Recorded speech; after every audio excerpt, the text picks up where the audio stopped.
La Bible révèle que la fin de toute chose est proche et que Dieu appelle tout homme à pouvoir se réjouir de la seconde venue de Jésus-Christ. L'objectif de cette présentation est de vous préparer à être du nombre de ceux qui gardent les commandements de Dieu et le témoignage, la foi de Jésus-Christ. Le titre de cette prédication est, comme vous le voyez marqué, est la réforme du sabbat.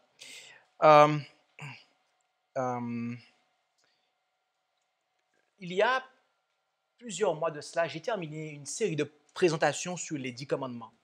Et j'ai, comme vous le savez déjà, il est de mon habitude de citer énormément la Bible pour appuyer tout ce que nous disons. Et en ce matin, nous allons ouvrir la parole de Dieu, il est vrai, mais cela va être une présentation spéciale, car nous allons citer beaucoup plus de fois l'esprit de prophétie que d'habitude. Et car, voyez-vous, il nous est parlé de l'église du reste, en Apocalypse 12, verset 17, n'est-ce pas? Et l'église du reste, qu'est-ce qu'elle garde?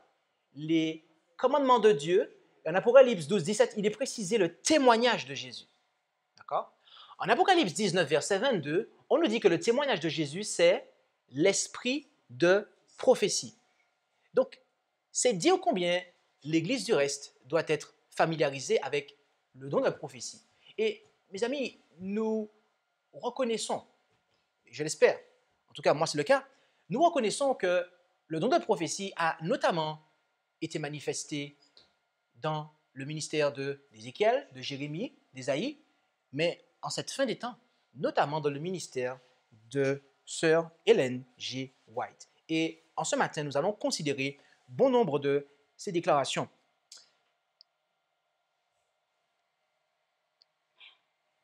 J'aimerais vous parler de l'amour de Dieu avant de commencer. Est-ce que vous connaissez l'amour de Dieu? Entendons-nous en Apocalypse, chapitre 3, verset 19. Où allons-nous? Verset 19.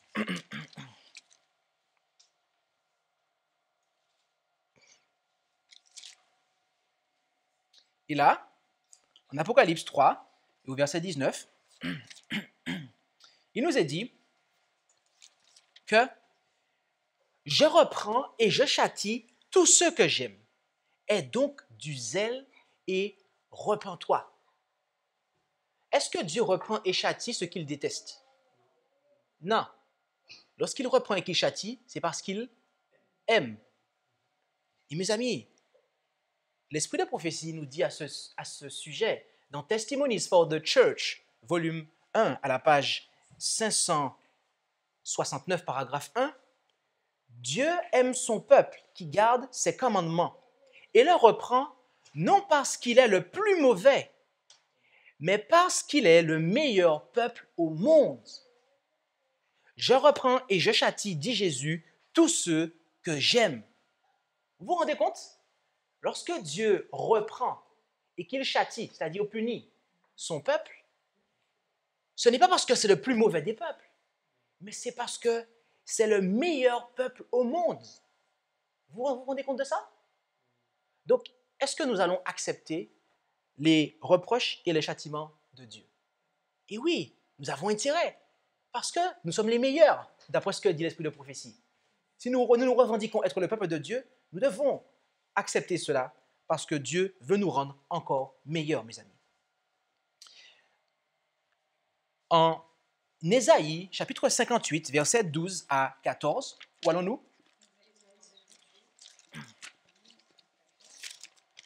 C'est cela. Il nous est parlé d'une œuvre spéciale.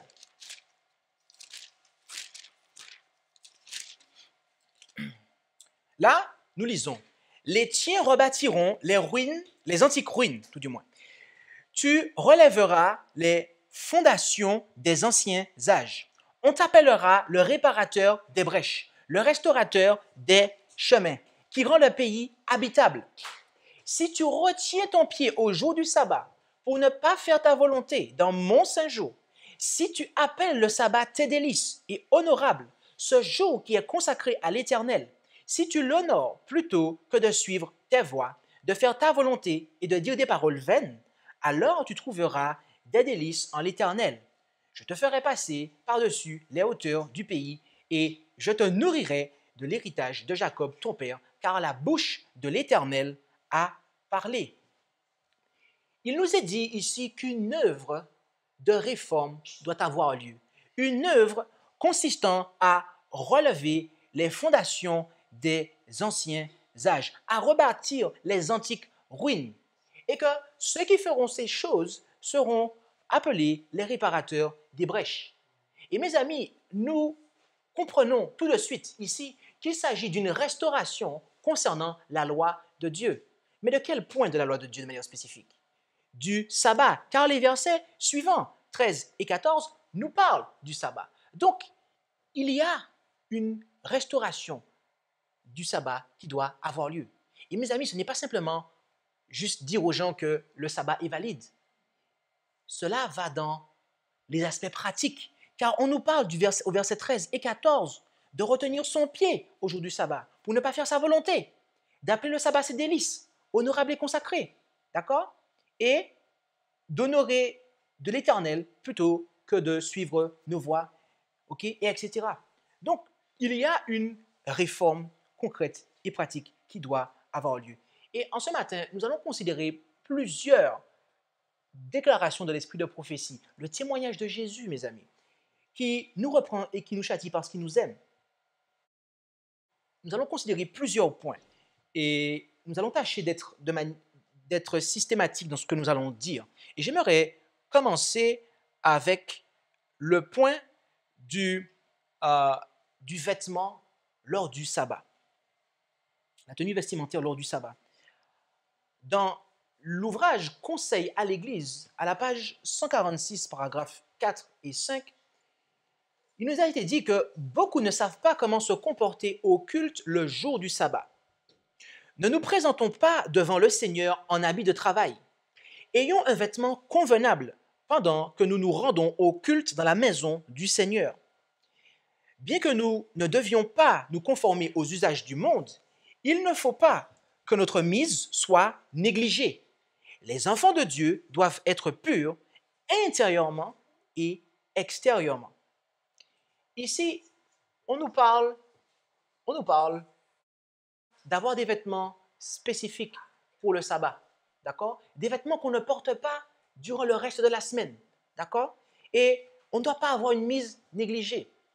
Et voyez-vous, ce point est très intéressant, car lorsque nous nous rendons à l'extérieur, par exemple, lorsqu'on n'est pas chez nous, on sort à l'extérieur, par exemple, dans un temple, on va s'habiller correctement pour y aller. Mais on s'habille correctement, vraiment pourquoi? Parce qu'on sait que l'on va rencontrer le roi de l'univers, ou plutôt parce qu'on va voir d'autres personnes? Alors, là, je pose la question, je la laisse en suspens, je n'attends pas de réponse, parce que j'ai un autre point. Mais quand on reste à la maison, en église de maison, pour faire le culte, même si on ne branche pas sa caméra, est-ce qu'on s'habille bien pour rencontrer le roi de l'univers? C'est ça aussi. Parce qu'on fait le culte à la maison. L'église, ce n'est pas le bâtiment, mes amis. L'église, ce sont vous, c'est vous et moi, les personnes. Donc, lorsque nous nous rendons pour le culte, mes amis, nous devons avoir une tenue appropriée, spécifique pour le sabbat. Nous avons un rendez-vous, mes amis, avec le roi de l'univers. Le sommeil durant le sabbat. Le sommeil. Témoignage pour l'Église, volume 3, page 24, paragraphe 1. Et au passage, vous constaterez que beaucoup de ces témoignages sont en français. Il y a quelques-uns que j'ai pris en anglais, mais beaucoup d'entre eux, j'ai pu les trouver en français. Elle déclare ici qu'on ne gaspille pas au lit les heures précieuses du sabbat, que chacun soit debout de bonne heure. Si l'on se lève tard, c'est la confusion et la précipitation dans la préparation du petit déjeuner et de l'école du sabbat. On se hâte, on se bouscule, on s'impatiente. Cela crée des sentiments pénibles. Le sabbat est profané et sa venue est redoutée plutôt que désirée. Voyez-vous, l'une des raisons pour lesquelles on peut passer des heures précieuses, qu'on peut gaspiller au lit les heures précieuses du sabbat, c'est notamment parce qu'on aura peut-être trop travaillé durant la semaine. On se sera épuisé à la tâche, si bien qu'on va vouloir rester dormir plus longtemps. Mais il est vrai que le sabbat est un jour de repos, n'est-ce pas? Physique, mais pas que, spirituel. Donc, nous avons des bénédictions à recevoir. Donc, le sabbat ne doit pas être, vu comme le jour de rechargement physique pour toute l'intempérance qu'on a fait durant la semaine. Non, non, non, non, non. Et aussi, le vendredi soir, se coucher tôt, car la journée du sabbat, durant la journée même, nous avons le moment d'étude, du culte et d'autres choses. Donc, il est important de se rendre compte que nous avons à réaliser ces choses. Qu'en est-il maintenant concernant le voyage? Le fait de voyager durant le sabbat.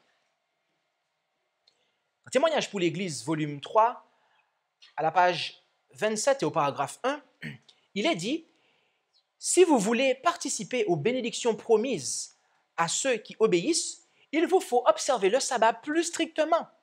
Je crains que nous ne voyagions trop souvent ce jour-là, alors qu'on pourrait l'éviter.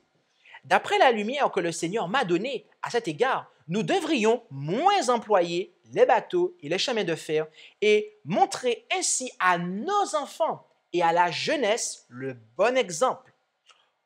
Pour apporter aux églises le message que le Seigneur leur destine, il peut arriver qu'il faille voyager le jour du sabbat. Mais autant que possible, procurons-nous nos billets et faisons les arrangements nécessaires un autre jour. Lorsque nous entreprenons un voyage important, il faut s'arranger de manière à ne pas arriver à destination le sabbat. Quand on ne peut faire autrement, cherchons à fuir ce jour-là la compagnie de ceux qui nous entretiendraient de choses temporelles. Évitons de parler d'affaires ou de nous engager dans des entretiens ordinaires ou mondains. Fixons notre attention sur le Seigneur et restons en communion avec lui. Efforçons-nous d'amener la conversation sur la vérité évangélique. Soyons toujours prêts à soulager ceux qui souffrent et à secourir les nécessiteux. Faisons alors usage de la connaissance et de la sagesse que le ciel nous a accordées. En tout temps et en tout lieu, Dieu exige que nous lui prouvions notre fidélité en honorant le sabbat. D'accord? Il n'est pas interdit de voyager le sabbat ici. Mais par contre, on met ici l'emphase sur le fait que les voyages qui peuvent être faits durant d'autres jours de la semaine, il faut les faire. Par exemple, lorsque je pars en commuting, ok, je m'arrange pour voyager à partir du dimanche et pour arriver avant le sabbat, d'accord? Pour ne pas être dans le train, ok, faire un Paris, ou dans l'avion, faire un Paris-Italie ou un Paris-Roumanie, un vendredi soir pour arriver, un vendredi après-midi pour arriver le sabbat dans le groupe chez qui je vais prêcher.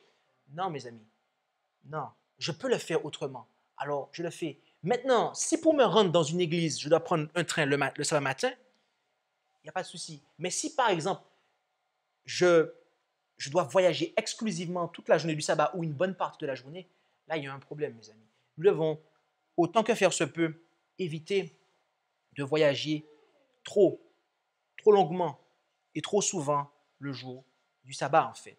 Car nous avons des bénédictions que nous devons retirer de ce jour. D'accord?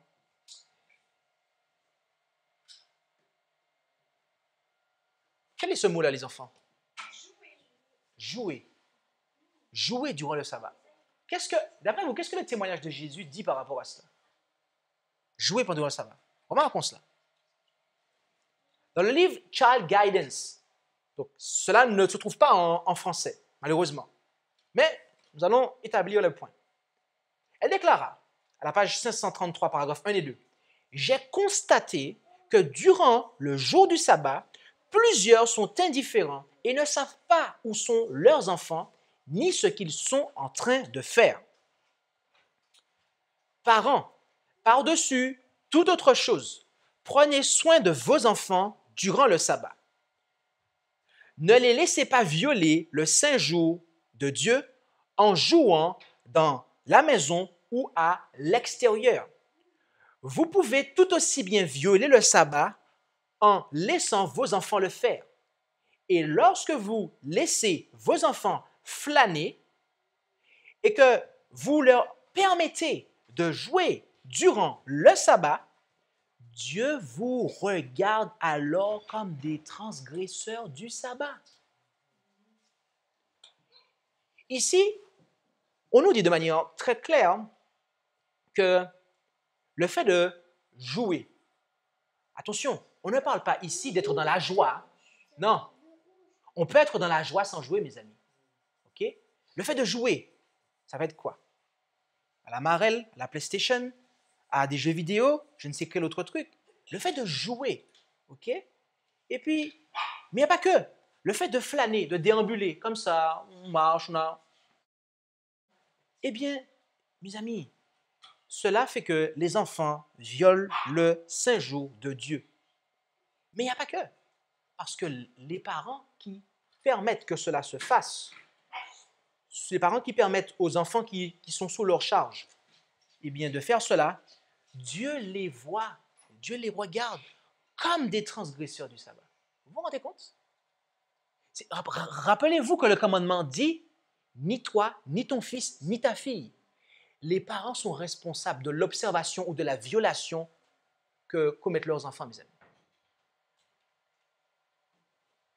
Donc, gardons bien cela à l'esprit, mes amis. Et je tiens à équilibrer, parce que peut-être qu'on pourrait mal le voir, mais cette déclaration, et on va le voir plus tard, cette déclaration ne proscrit pas la joie durant le sabbat, et elle ne proscrit pas le fait d'aller à l'extérieur durant le sabbat. On le verra plus tard, mais je tiens juste à le dire, d'accord? Parce qu'ici, elle parle de fait de jouer et d'aller flâner à l'extérieur. Mais ce n'est pas ce qu'elle veut dire, et vous allez comprendre pourquoi tout à l'heure. Parce que là, il s'agit de jouer dans la maison ou à l'extérieur. Donc, ce n'est pas l'extérieur qu'il faut stigmatiser. C'est vraiment l'état d'esprit, l'action, l'activité de l'enfant, en fait, durant le sabbat. Passons maintenant au point de l'alimentation durant le sabbat, lors du sabbat. Dans le ministère de la guérison, à la page 260, paragraphe 1, il nous est dit qu'on évitera de faire la cuisine ce jour-là. Mais il ne faut pas nécessairement manger froid. En hiver, les aliments préparés la veille doivent être réchauffés. Que les repas, bien que simples, soient appétissants et bien présentés, n'est-ce pas Daniel? Dans les foyers où il y a des enfants, on mettra sur la table du sabbat un plat qui soit un régal et que la famille n'ait pas l'habitude de manger chaque jour, n'est-ce pas Chana? Amen. Et donc, ici, on nous dit, comme la Bible nous le dit en fait, hein, on avait 6 jours pour faire cuire ce qu'on devait faire cuire, bouillir ce qu'on devait faire bouillir. Notamment le 6e jour qu'on devait faire ça. Mais là, on ne doit pas cuisiner, mes amis. Ce jour-là, d'accord? Ok? Et en hiver, bien évidemment, le plat, les repas peuvent être chauffés, d'accord? Mais il y a quelque chose qu'il faut savoir, c'est que le jour du sabbat, c'est un jour de fête, n'est-ce pas? Donc, le repas doit être un repas spécial, un repas de fête, un repas qu'on ne va pas manger, qu'on ne mange pas durant les autres jours de la semaine. Ok? Donc, de manière à pouvoir justement marquer ce jour-là. Mais, qu'entend-on par la fête? Est-ce que la fête veut dire festin? Remarquez la déclaration suivante. À la page 259, paragraphe 4 du même livre. On ne devrait pas préparer pour le sabbat une plus grande quantité ou une plus grande variété d'aliments que les autres jours. Je fais une pause ici. Dans la déclaration précédente, il nous a été dit que le repas devait être différent le sabbat des autres jours. Mais là, il y a quelque chose. Il y a une différence au sabbat. Au niveau quantitatif, il doit y en avoir moins. D'accord? Au contraire, que ceci soit plus simple et que l'on mange moins, afin d'avoir l'esprit mieux disposé pour s'occuper de questions spirituelles. Un estomac surchargé implique un cerveau engourdi. On peut alors entendre les paroles les plus précieuses sans en profiter parce que l'esprit est alourdi par une digestion difficile. En mangeant trop le sabbat, beaucoup se privent à leur insu des bienfaits qu'il apporte. Comprenez-nous cela? repas spécial le sabbat, différent des autres jours de la semaine, mais au niveau quantitatif, il faut qu'il y en ait moins, mes amis. Car c'est un jour de joie, oui, mais un jour de joie aussi spirituel. Or, comment pouvons-nous être spirituellement dans la fête si notre cerveau est engourdi, mes amis? Vous comprenez? Donc, il doit y avoir une tempérance vraiment contrôlée, maîtrisée à ce niveau. On doit exercer la tempérance à ce niveau.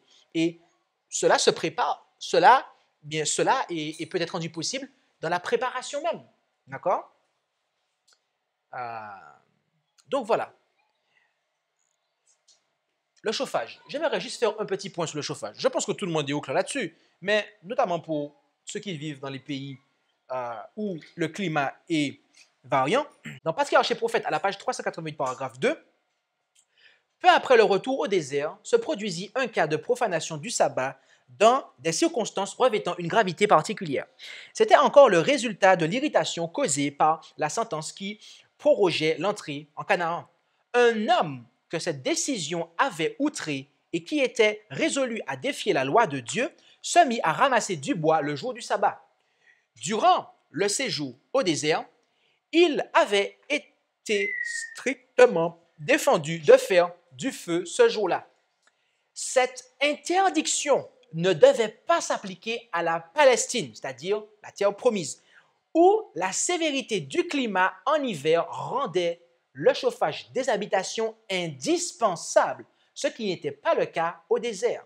Cette violation flagrante du quatrième commandement n'était donc pas un péché d'oubli ou d'ignorance, mais bien un acte provocateur et prémédité. Le point ici est lequel? C'est que ouvrir sa cheminée pour mettre du bois en hiver n'est pas une transgression du sabbat, mes amis. D'accord? OK? Dans le désert, ou faire un feu le sabbat, il n'y avait aucune raison pour cela. Car il faisait suffisamment chaud et même la nuit, il y avait la colonne de feu qui chauffait. D'accord? Donc, il n'y avait pas lieu de faire ça dans le désert, en fait. Mais par contre, arriver dans un pays où le climat est variant, où il y a de l'hiver, où il y a du froid, eh bien là, oui, il faut pouvoir se chauffer. Pourquoi? Parce que le sabbat a été fait pour l'homme et non l'homme pour le sabbat. Dieu ne va pas laisser ses enfants mourir de froid le sabbat. Vous vous rendez compte? Non. Et après on tombe malade? C'est ça un jour de joie? Non. Ce n'est pas ça sanctifier le sabbat, mes amis. Maintenant, la préparation du sabbat. Là, nous allons voir quelques déclarations qui vont nous apporter des points divers et variés. Dans Témoignage pour l'Église, volume 3, page 22, paragraphe 2, il nous est dit ici, ainsi donc, le vendredi. D'ailleurs, au passage, je m'arrête ici pour dire, si vous connaissez des gens qui observent le sabbat lunaire, il faut savoir que Ellen White a une abondance de textes où elle dit que le jour de préparation, c'est le vendredi, mes amis. D'accord? C'est pas que là. OK? Et d'autres textes, elle dit même du coucher du soleil le vendredi jusqu'au coucher du soleil le samedi, mes amis. D'accord? Donc, fin de la parenthèse. Ainsi donc, le vendredi, que la préparation soit complète. Assurez-vous que tous les vêtements soient en bon état et que rien ne reste à cuisiner, qu'on prenne son bain et que les chaussures soient cirées. Il est possible d'y arriver si l'on s'en fait une règle. Le sabbat ne doit pas être consacré à raccommoder ses vêtements, à faire la cuisine, à rechercher ses plaisirs ou à se livrer à quelques autres occupations mondaines. Avant le coucher du soleil, que tout travail séculier soit mis de côté, ainsi que tout journal profane. Parents, expliquez à vos enfants ce que vous faites, ainsi que l'objet que vous avez en vue. Qu'ils s'associent à votre préparation afin d'observer le sabbat selon le commandement. Ici, on nous dit que on doit s'assurer que les vêtements soient en bon état. Quand est-ce que nous préparons nos vêtements? Quand est-ce que nous choisissons la robe ou le costume que nous allons mettre, la chemise que nous allons mettre? Le sabbat? Non, mes amis. Cela doit être fait le vendredi, mes amis. Ce n'est pas le sabbat matin qu'on fait la cabine d'essayage, mes amis. D'accord? Mais il n'y a pas que. Rien ne reste à cuisiner, mes amis. Ça veut dire que, réfléchissez à ça. ce qu'on va manger durant le sabbat doit être quelque chose qui doit avoir été préparé avant le sabbat. OK? Gardez ça à l'esprit. D'accord? Car il n'est pas question d'aller acheter quoi que ce soit. Il est question de préparer ce qu'on devait préparer de manière à pouvoir le manger le sabbat. OK? On doit aussi prendre soin de ses chaussures. Elles doivent être cirées. D'accord? Et on pourrait dire, oui, mais ça c'est compliqué. Mais comme elle le disait, si on s'en fait une règle, il n'y a pas de problème. D'accord? Avant le coucher du soleil, que tout travail séculier soit mis de côté, ainsi que tout journal profane. D'accord? Tout journal profane. Ceux qui vous parlent de nouvelles, les informations. Ce n'est pas le jour pour lire ça, mes amis. Ce n'est pas le jour pour lire ça. Ça ne va rien vous apprendre sur Jésus, ça. Voyez-vous? Et qui dit journal profane dit aussi journal télévisé. On n'a pas regardé la télé, en fait. Toute occupation mondaine, en fait. D'accord? À son époque, il n'y a pas la télé. Mais si on doit mettre de côté les journaux, le journal profane, les informations profanes, parce qu'un journal profane apporte des informations profanes, on est d'accord? La télévision vous apporte quel genre d'informations? Les informations profanes, mes amis. Et ça, on doit mettre de côté. Et aussi, le travail séculier. Je pense qu'on est au clair. Le commandement, il est clair. Hein? Je pense que ça, c'est une base, mais on va quand même le rappeler. Il est dit que tu ne feras aucun ouvrage. Ni toi, ni ton fils, ni ta fille, ni les serviteurs, etc. Aucun ouvrage, mes amis. D'accord? Le travail séculier. D'accord? Et parents, expliquez à vos enfants. Donc, les enfants doivent se joindre à la préparation du sabbat. Qu'est-ce qu'on a dit, les enfants? Les enfants doivent être absents, c'est ça? Non, se joindre à la préparation du sabbat. OK? OK. Continuons avec Témoignages pour l'Église, volume 3, page 22, paragraphe 3. Nous devons veiller jalousement. Comment? Passivement? Jalousement. Sur le commencement et la fin du sabbat. Souvenons-nous que chaque instant de ce jour est saint, consacré au Seigneur. Partout où cela est possible, que les patrons accordent à leurs ouvriers l'après-midi du vendredi, qu'on donne à ceux-ci le temps de se préparer pour commencer le jour du sabbat dans le calme. En agissant ainsi, vous ne subirez pas même de pertes matérielles. Ici, nous voyons que nous devons veiller jalousement sur le commencement et la fin du sabbat, mes amis. Et se rappeler que du commencement jusqu'à la fin, il s'agit d'instants sacrés, d'accord? Et que là où c'est possible, dit-elle, les patrons doivent accorder à leurs ouvriers l'après-midi du vendredi pour que ceux-ci puissent se préparer, d'accord? On pourrait dire, oui, mais mon patron peut me l'accorder, mais je vais perdre de l'argent. Qu'est-ce que le Seigneur dit là? Qu'est-ce que par le témoignage il dit? En agissant ainsi, vous ne subirez pas même de pertes matérielles. Qu'est-ce qui nous bénit, mes amis? C'est Dieu? C'est Dieu qui nous bénit, d'accord? Est-ce que vous pensez que Dieu va maudire ceux qui lui obéissent? Non, Dieu bénit ceux qui lui obéissent, mes amis. Donc si c'est possible, faisons-le. Ne nous privons pas de le faire. Nous avons une promesse. Qu'en est-il du sabbat dans les institutions, dans les instituts de santé? Remarquons ce qui nous est dit ici dans Témoignages pour l'Église, volume 3, page 151, paragraphe 1. Dans nos sanatoriums, les patients ainsi que les médecins, leurs assistants et les infirmières doivent se nourrir le jour du sabbat, comme n'importe quelle famille adventiste, et faire aussi peu de travail que possible. Mais il ne faut pas que nos restaurants restent ouverts le samedi. Que les employés soient assurés de pouvoir assister au culte ce jour-là. La fermeture de nos restaurants est comme un mémorial pour Dieu. Un mémorial qui déclare que le 7e jour est le sabbat et que tout travail qui peut être évité soit mis de côté. Ici, c'est une déclaration de transition, car on nous parle en partie des ouvriers médicaux, mais aussi des restaurants, des ouvriers qui travaillent dans les restaurants. Les restaurants, eux, doivent être fermés, d'accord? Ok. Il s'agit là, mes amis, d'un travail, eh bien, séculier, d'accord? Mais on va comprendre par la suite que pourquoi il y a une différence, en fait, ici, entre les ouvriers médicaux et les autres. Mais avant de comprendre la différence, remarquez que ici, tacitement, on approuve, tacitement, hein, que les ouvriers médicaux travaillent le sabbat, mais comment cela est présenté? Faire aussi peu de travail que possible. D'accord? Gardons ça à l'esprit. Gardons ça à l'esprit. Continuons.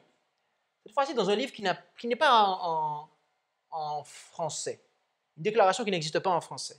Dans le livre Medical Ministry, à la page 50, paragraphe 1. Il y aura toujours des tâches à accomplir durant le sabbat afin de soulager l'humanité souffrante. Cela est juste et en accord avec la loi de celui qui dit « Je veux la miséricorde et non le sacrifice ». Mais il y a un danger de tomber dans l'insouciance sur ce point et de faire ce qui n'est pas absolument essentiel de faire durant le sabbat. Mes amis, lorsque nous sommes ouvrier médical, il faut comprendre que c'est un métier, le fait de travailler dans le milieu médical, qui comporte un danger. Cela comporte un danger, d'accord? Nous avons la joie, en tant qu'ouvrier médical, de pouvoir, soulager l'humanité souffrante, comme le faisait Jésus. Mais cela comporte un danger. Et en tant qu'enfants de Dieu, nous devons être conscients. Autrement, nous allons tomber dans ce danger. Et le danger, c'est quoi? C'est de faire ce qui n'est pas absolument essentiel de faire durant le sabbat. Voilà le danger qui menace constamment, mes amis, les ouvriers médicaux. Mais allons plus loin. À la page de ce même livre, 215 paragraphe 3 à 216 paragraphe 1. Ceux qui, pour quelque raison que ce soit, sont obligés de travailler durant le sabbat sont toujours en danger. Ils ressentent la perte et en accomplissant des travaux de nécessité, ils prennent l'habitude de faire des choses durant le sabbat qui ne sont pas nécessaires. Le sens de son caractère sacré est alors perdu et le saint commandement devient sans effet. Un effort particulier devrait être fait pour apporter une déformation? Non, une réforme à l'égard de l'observation du sabbat. Les ouvriers des sanatoriums ne font pas toujours pour eux-mêmes ce qui est de leur privilège et de leur devoir d'accomplir. Souvent, ils se sentent si fatigués qu'ils perdent le moral. Cela ne devrait pas être le cas. L'âme ne peut être riche en grâce que si elle demeure en présence de Dieu. Si l'on permet à l'augmentation du travail de nous déborder, de nous détourner tout du moins, de notre objectif de rechercher le Seigneur quotidiennement, nous ferons de très grandes erreurs. Nous subirons des pertes car le Seigneur n'est pas avec nous. Nous avons fermé la porte au point qu'il ne peut accéder à nos âmes. Mais si nous prions, même lorsque nos mains sont occupées, les oreilles du Seigneur sont ouvertes à nos requêtes. Dieu prend soin de vous là où il est de votre devoir d'être. Mais assurez-vous aussi souvent que possible de vous rendre là où la prière doit être faite. Remarquez qu'ici, elle nous parle du danger, d'accord, auquel sont exposés les ouvriers médicaux, d'accord? C'est encore une fois de prendre l'habitude de faire des choses durant le sabbat qui ne sont pas nécessaires, d'accord? Et qu'est-ce qui se passe? Eh bien, le sens du caractère sacré du sabbat est perdu, mes amis, d'accord? Et donc, il doit y avoir une réforme à ce sur ce point. D'accord? Et ils sont menacés d'être démoralisés dans le sens de perdre le moral. D'accord? Et pourquoi? Pourquoi? C'est parce que si l'on permet à l'augmentation du travail de nous détourner de notre objectif de rechercher le Seigneur quotidiennement, là, mes amis, elle s'exprime en des termes très clairs. Elle parlait de faire de très grandes erreurs. Ok? Elle dit que le Seigneur n'est pas avec nous. D'accord? Il ne peut pas accéder à nos âmes. Vous vous rendez compte? Ce n'est pas des petites choses, cela. Mais là, elle dit, mais si nous prions, même lorsque nos mains sont occupées, les oreilles du Seigneur sont ouvertes à nos requêtes. On pourrait se dire, oui, mais je suis au travail, m'occupe des personnes le sabbat, je prie, mais il n'y a pas que ça. Ce n'est pas que prier, avoir le Seigneur dans son cœur de manière spécifique. Elle dit que, mais, là, on parle de prière, alors que nos mains sont occupées, mais après, elle dit, assurez-vous aussi souvent que possible de vous rendre là où la prière doit être faite. En fait, il est question de deux prières là, en fait. Il y a la prière secrète dont elle parle en premier lieu, mais après, il y a l'acte de prier. Autrement dit, l'adoration, mes amis. Et ça, les ouvriers médicaux qui sont engagés le samedi devraient pouvoir s'engager dans l'adoration, mes amis.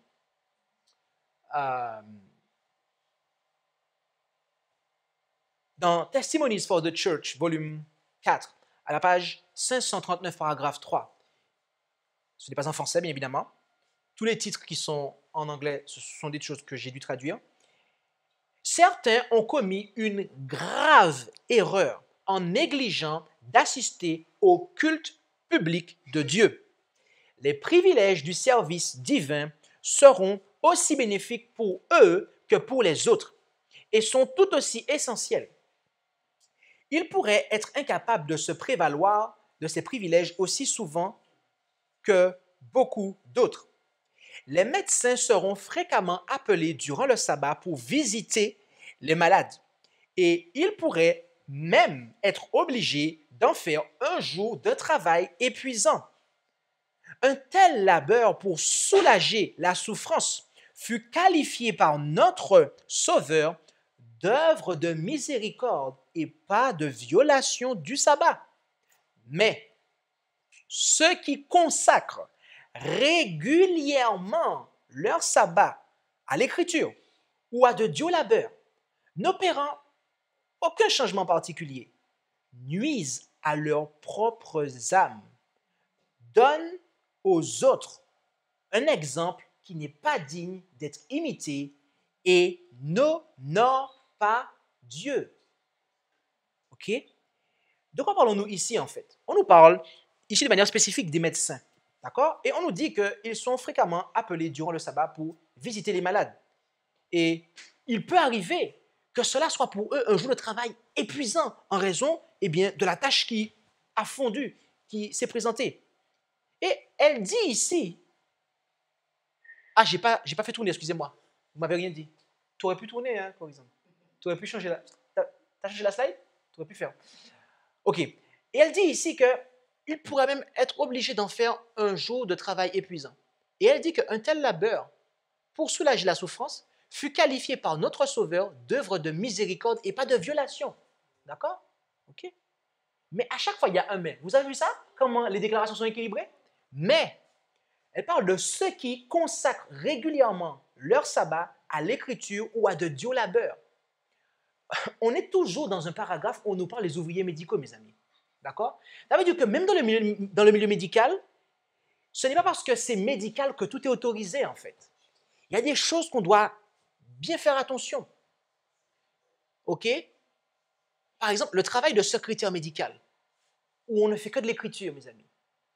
Cela n'est pas un travail de soulagement, de miséricorde, etc., en fait. Si cela peut être fait, mes amis, et les choses qui ne sont pas d'une nécessité doivent être remises à plus tard. Et là, elle parle de ceux qui consacrent régulièrement leur sabbat à l'écriture ou à de Dieu labeur et qui n'opèrent pas de changement. Eh bien, à qui nuisent-ils? À mon âme, à moi? Non. ils nuisent à leurs propres âmes, donnent aux autres, deuxièmement, un mauvais exemple qui n'est pas digne d'être imité, et ils n'honorent pas Dieu.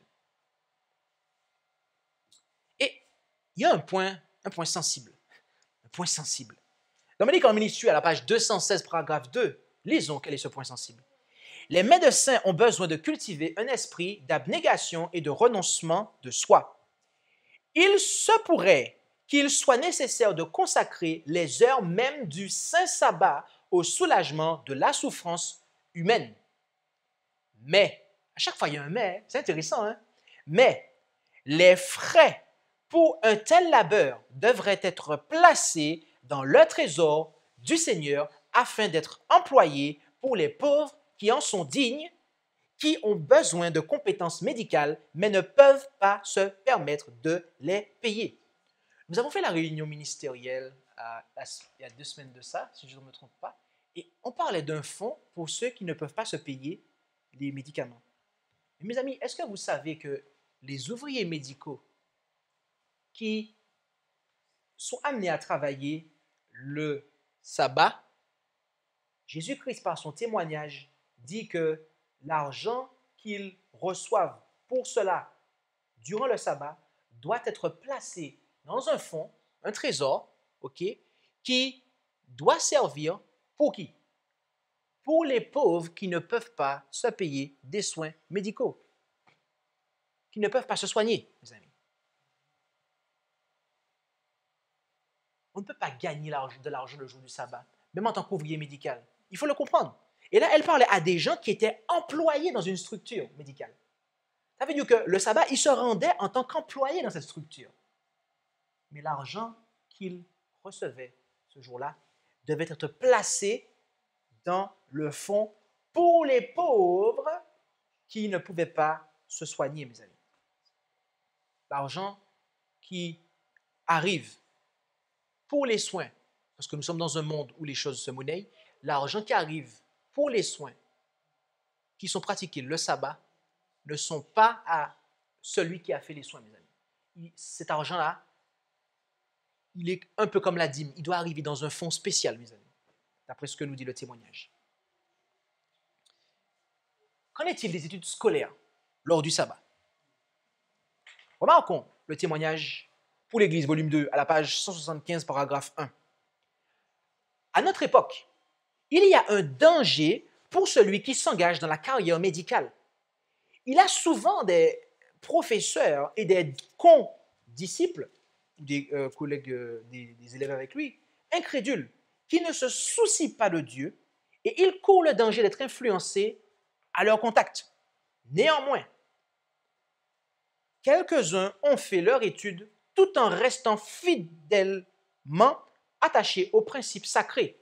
Ils n'ont pas fréquenté la faculté le jour du sabbat, prouvant par là que des hommes peuvent se qualifier pour les devoirs de médecins et ne pas décevoir l'attente de ceux qui leur ont donné les moyens de faire leurs études. Comme Daniel, ils ont honoré Dieu et il les a gardés.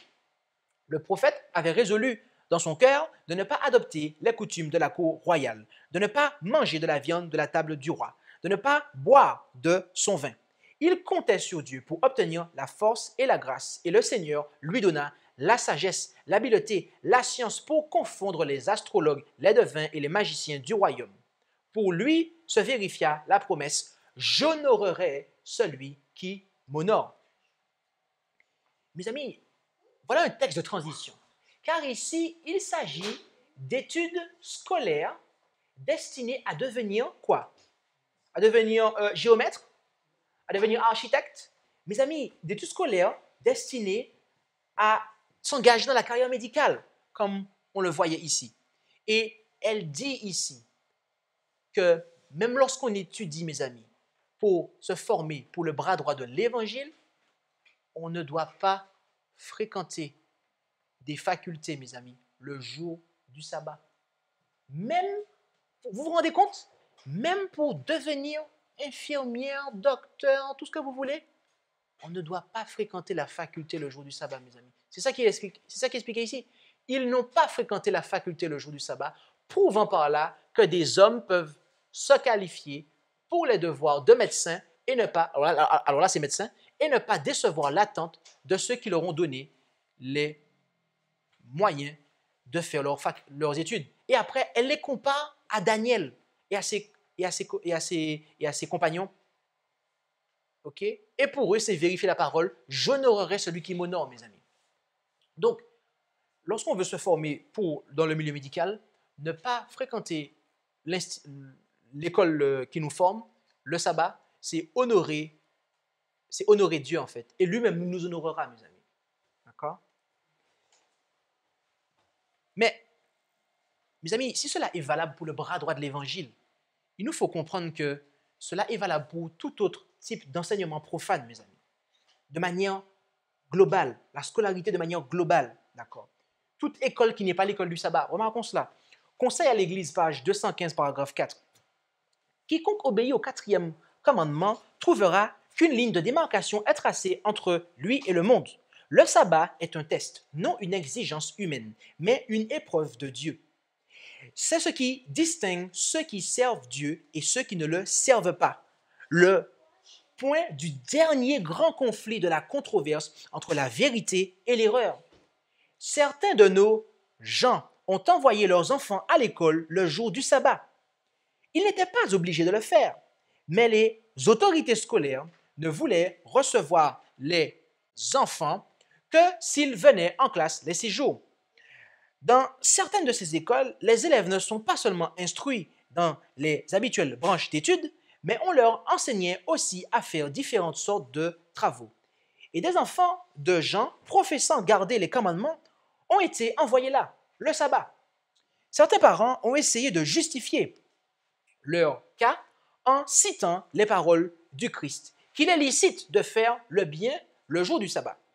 Mais le même raisonnement prouverait que l'on peut travailler le jour du sabbat parce que l'on doit gagner le pain pour les enfants. Et alors, il n'y a plus aucune limite, aucune ligne de démarcation pour montrer ce qui doit et ne doit pas être fait. Nos frères ne devraient pas s'attendre à l'approbation de Dieu alors qu'ils envoient leurs enfants dans des établissements où il est impossible pour eux d'obéir au 4e commandement. Ils devraient s'efforcer de s'arranger avec les autorités pour que les enfants soient excusés de la fréquentation scolaire le 7e jour. Si cela échoue, je reprends, si cela échoue, alors leur devoir n'est pas clair.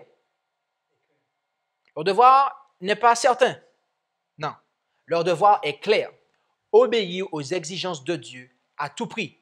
Certains déclareront avec insistance que l'Éternel n'est pas aussi inflexible dans ses exigences, qu'il n'est pas de leur devoir de garder strictement le sabbat à si grand prix ou de se mettre dans des situations où ils seront amenés en conflit avec les lois du pays. Mais c'est là, justement, l'épreuve. Savoir si nous allons respecter la loi de Dieu au-dessus des exigences des hommes. C'est ce qui va faire la distinction entre ceux qui honorent Dieu et ceux qui le déshonorent. Voici l'occasion de prouver notre loyauté. L'histoire des relations de Dieu avec son peuple dans tous les âges montre qu'il exige la stricte obéissance. Si les parents permettent à leurs enfants de recevoir une éducation conforme au monde et de faire du sabbat un jour commun, alors le sceau de Dieu ne peut pas être placé sur eux. Ils seront construits? Non. Ils seront détruits avec le monde. Leur sang ne reposera-t-il pas sur les parents? La question est posée. Mais si nous enseignons fidèlement à nos enfants les commandements de Dieu, si nous leur apprenons à respecter l'autorité parentale et ensuite, par la foi et la prière, les remettons entre les mains de Dieu, il collaborera avec nous car il l'a promis. Et lorsque le déchaînement du fléau passera sur la terre, ils seront, et nous avec, abrités sous l'étendard de l'Éternel. D'accord? Il est clair ici, mes amis, que, comme on le voit, tout type d'enseignement scolaire qui n'a pas trait à l'école du sabbat, mes amis, qui est en fait la seule école, et là j'emploie mes mots en fait, parce qu'on a vu que le cursus médical, lui-même, le cursus médical, mes amis, pour devenir médecin, lui-même, on doit s'en éloigner le jour du sabbat. Alors dire les autres branches de culture générale qui n'ont rien à voir avec la médecine, qui est le bras droit de l'évangile, mes amis, d'accord? L'œuvre médicale, qui est le bras droit de l'évangile, la santé, même les autres branches, mes amis, non. Les parents ont une responsabilité et de demander, de faire en sorte que leurs enfants n'aillent pas à l'école le sabbat. Demander une excuse. Et si ça ne marche pas, le devoir est clair. Il faut obéir, mes amis, et Dieu bénira. Ok? Nous devons savoir qu'il vaut mieux perdre un emploi, et moi je rajouterais une formation, que de refuser d'observer le sabbat. D'accord? Parce qu'une formation, mes amis, c'est ce qui nous procure un emploi. Remarquons ce qu'il est dit dans Évangéliser, de la page 221, paragraphe 2 à 222, paragraphe 1. L'ennemi vous disait d'attendre une occasion meilleure. Son stratagème consistait à vous présenter les avantages que vous auriez à ne pas observer le sabbat et les désavantages qu'entraînerait pour vous l'observation du sabbat. Il a argumenté habilement pour vous convaincre de désobéir à la loi de Dieu. C'est un trompeur. Il fausse le caractère de Dieu et vous avez cédé à sa tentation. Toute votre imagination a engendré de la méfiance à l'égard de votre Père céleste. Vous avez pensé que vous obéiriez au 4e commandement relatif au sabbat dès que vos affaires seraient un peu plus prospères. Mais le Seigneur attend de chacun une complète obéissance. Vous connaissiez les exigences de Dieu, mais vous avez temporisé. Alors Satan n'a cessé d'œuvrer pour rendre toujours plus difficile à vos yeux votre décision d'observer le sabbat. Au contraire, vous êtes devenus de moins en moins réceptifs à l'action du Saint-Esprit dans votre cœur.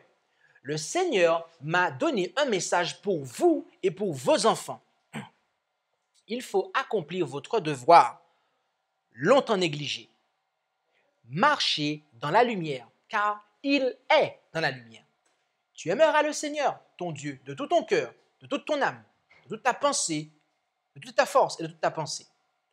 Au docteur de la loi qui avait rappelé ces principes, Jésus dit, « Fais cela et tu vivras. » C'est encore ainsi que Dieu vous parle, à vous et à vos enfants. La loi de Dieu est à la fois bonne, juste et avantageuse pour quiconque lui obéit. En obéissant, vous ferez honneur à Dieu.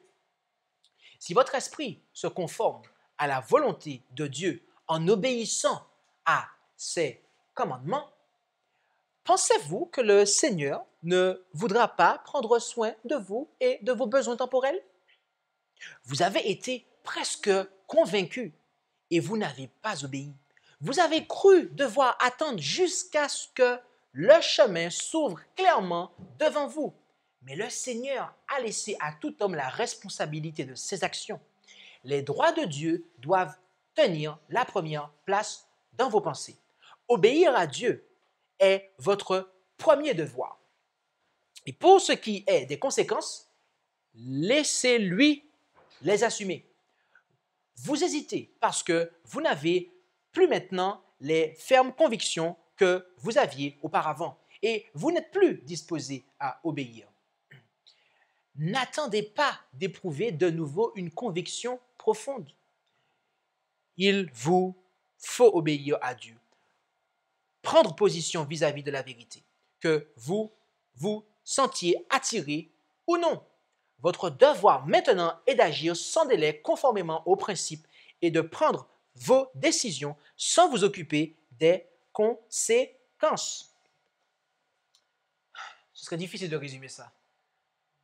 Mais en clair, mes amis, on doit se décider. Vaut mieux perdre un emploi plutôt que de refuser d'observer le sabbat. Et c'est le même principe pour l'école, mes amis. C'est le même principe, parce qu'une formation, c'est ce qui nous donne un emploi, mes amis. D'accord? Poursuivons avec l'esprit du sabbat. Dans quel esprit devons-nous être? Dans Témoignage pour l'Église, volume 3, la page 23, paragraphe 1, il est dit, « Avant le commencement du sabbat, l'esprit, aussi bien que le corps, doit être délivré de toute occupation d'ordre temporel. Dieu a placé son sabbat à la fin des 6 jours ouvrables afin de nous permettre de considérer ce que nous avons fait pendant la semaine pour nous préparer à occuper une place dans son royaume de pureté où il n'est permis de pénétrer à aucun transgresseur de la loi. Nous devrions chaque sabbat faire un examen de conscience pour nous rendre compte si, pendant la semaine écoulée, nous avons fait des progrès au point de vue spirituel ou si, au contraire, nous avons rétrogradé. Qu'en est-il ici? Est-ce que vous savez que, à la fin de la journée, il est bon que nous fassions un examen de conscience pour savoir ce que notre journée a été? En fait, on doit constamment s'examiner, mais à des moments spécifiques également, à la fin de la journée. Mais il n'y a pas que ça, mes amis. Ici, on nous dit que le sabbat devrait être pour nous, eh bien, le moment pour examiner la semaine passée. D'accord? D'accord? Car nous sommes citoyens, mes amis, du royaume de grâce à présent, et nous nous préparons à rentrer dans le royaume de gloire. Donc, une préparation est nécessaire. Mais poursuivons. Et dans le livre Child Guidance, à la page 533, paragraphe 4, il est dit « Nous ne devons pas enseigner à nos enfants qu'ils ne doivent pas être heureux durant le sabbat, que c'est une mauvaise chose de marcher à l'extérieur. Oh non! Christ a conduit ses disciples au bord du lac le jour du sabbat et les a enseignés. Ces sermons durant le sabbat n'étaient pas toujours prêchés entre des murs. » Comme je vous le disais tout à l'heure, eh bien, la joie n'est pas interdite, au contraire. Et la marche à l'extérieur non plus, au contraire. D'accord? Christ lui-même a œuvré à l'extérieur durant le sabbat.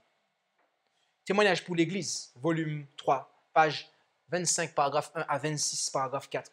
L'école du sabbat, et accrochez-vous bien, et le culte n'occupent qu'une partie du jour du repos. Les heures qui restent doivent être pour la famille les plus précieuses et les plus sacrées du sabbat. Que les parents passent la plus grande partie de ce temps avec leurs enfants. Dans bien des foyers, les plus jeunes sont abandonnés à eux-mêmes et passent leur temps le mieux qu'ils peuvent. Ils ne tardent pas à devenir remuants. Ils commencent à jouer ou à faire des polissonneries, c'est-à-dire ils sont espiègles, d'accord? Le sabbat perd ainsi à leurs yeux sa nature sacrée.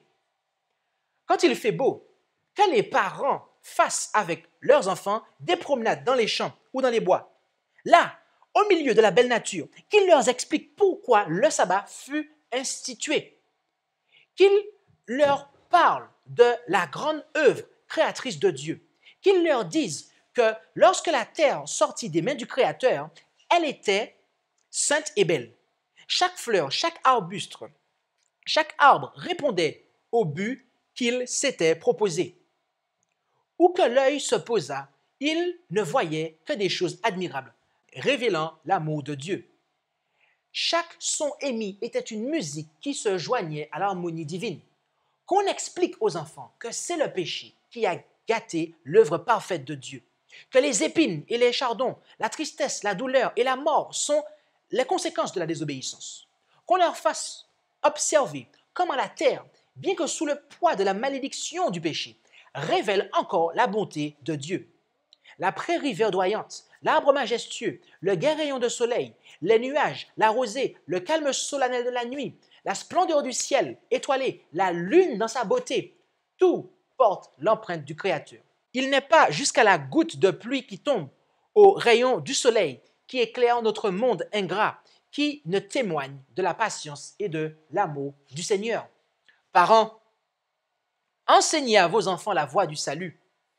Dites-leur que Dieu a tant aimé le monde qu'il a donné son Fils unique afin que quiconque croit en lui ne périsse point, mais qu'il ait la vie éternelle. Jean 3,16.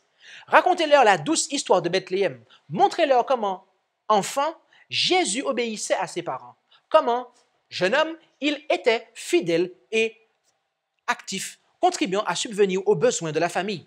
Vous pourrez ainsi leur faire comprendre que le Sauveur connaît les épreuves, les difficultés, les tentations, les aspirations et les joies des jeunes et qu'il peut sympathiser avec eux et les aider.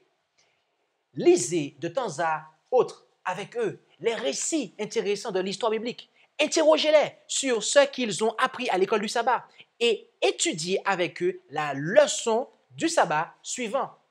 Au coucher du soleil, que la prière et le chant d'un cantique marquent la fin des heures sacrées et sollicitent la présence de Dieu pour la semaine de labeur qui va commencer. Les parents peuvent ainsi faire du sabbat ce qu'il doit être, le plus beau des jours de la semaine, et amener leur enfant à le considérer comme un jour de délice, le jour des jours, le jour sacré du Seigneur, le jour honorable. Frères et sœurs, je vous le conseille, souvenez-vous du jour du repos pour le sanctifier. Si vous voulez que vos enfants l'observent selon le commandement, vous devez leur enseigner par le précepte et par l'exemple. La vérité profondément gravée dans le cœur peut être obscurcie, mais elle ne s'efface jamais complètement. Les impressions de l'enfance seront encore visibles bien des années plus tard. Les circonstances amèneront peut-être les enfants à s'éloigner des parents, mais aussi longtemps qu'ils vivront, ils se souviendront des instructions reçues dans leur enfance et leur jeunesse. Ce serait trop long à résumer. Mais est-ce que vous voyez l'esprit du sabbat qui nous est exprimé là, mes amis? L'esprit du sabbat. Il n'y a pas que le culte et l'école du sabbat, mes amis. Il y a après des heures à passer. Et les enfants ne doivent pas être livrés à eux-mêmes, mais les parents doivent prendre en charge et aller dans la nature, parler de la parole de Dieu, expliquer aux enfants le plan du salut, mes amis. Tout cela. Et nous allons terminer avec ce témoignage-là. En tout cas, c'est le dernier témoignage. Témoignage pour l'Église, volume 3, page 22, paragraphe 4. Une autre tâche ne doit pas non plus être négligée le jour de la préparation. C'est celle qui consiste à régler les différends qui auraient pu s'élever, soit dans la famille, soit dans l'Église. Que toute amertume, toute colère, toute malice soit bannie du cœur. Confessez humblement vos péchés les uns aux autres et priez les uns pour les autres. Jacques 5, verset 16. Voilà, mes amis, un élément important de la préparation du sabbat. Nous pouvons faire tous les autres et ne pas faire celui-là. Et à ce moment-là, il manque un élément très important, la purification du cœur, mes amis. On ne peut pas rentrer dans le sabbat avec des différends, en ayant des différends avec des membres de la famille ou des frères et sœurs de l'Église. Autrement, notre offrande, où est-ce qu'elle sera? Elle ne sera pas agréable à Dieu, mes amis.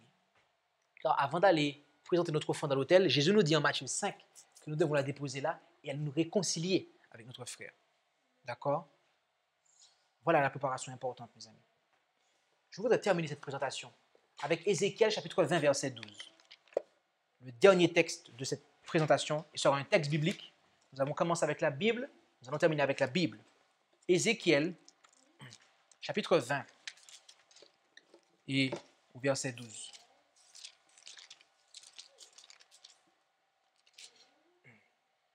Là, il nous est dit, en Ézéchiel chapitre 20 au verset 12, « Je leur donnais aussi mes sabbats pour servir de signe entre moi et eux, afin qu'ils connussent que je suis l'Éternel qui les sanctifie.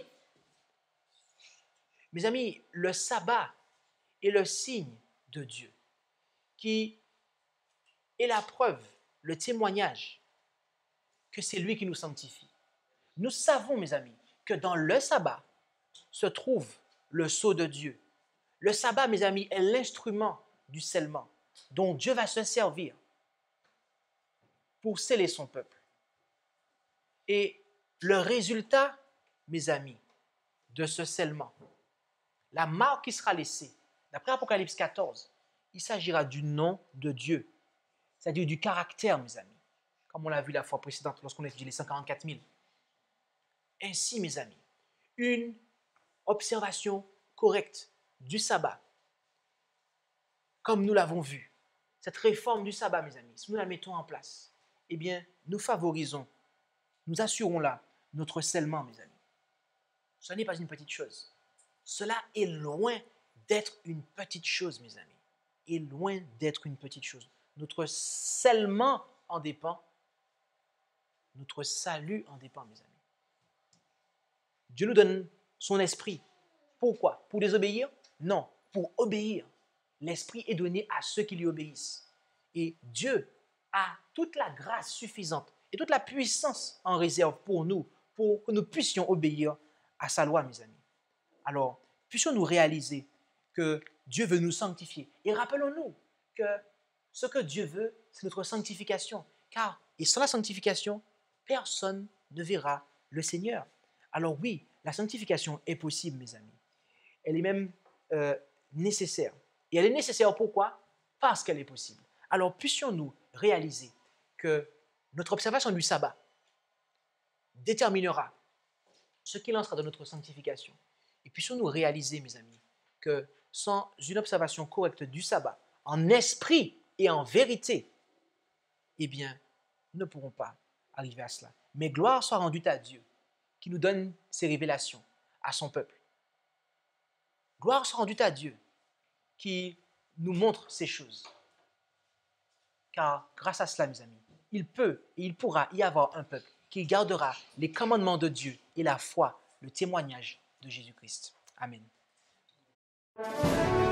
Merci d'avoir écouté cette présentation avec intérêt. Pour plus d'informations, consultez notre site internet lereste.org et suivez-nous sur Facebook ainsi que sur YouTube à @lereste. Vous pouvez aussi nous contacter par email à info@lereste.org ou par téléphone au +33 6 12 60 13 69.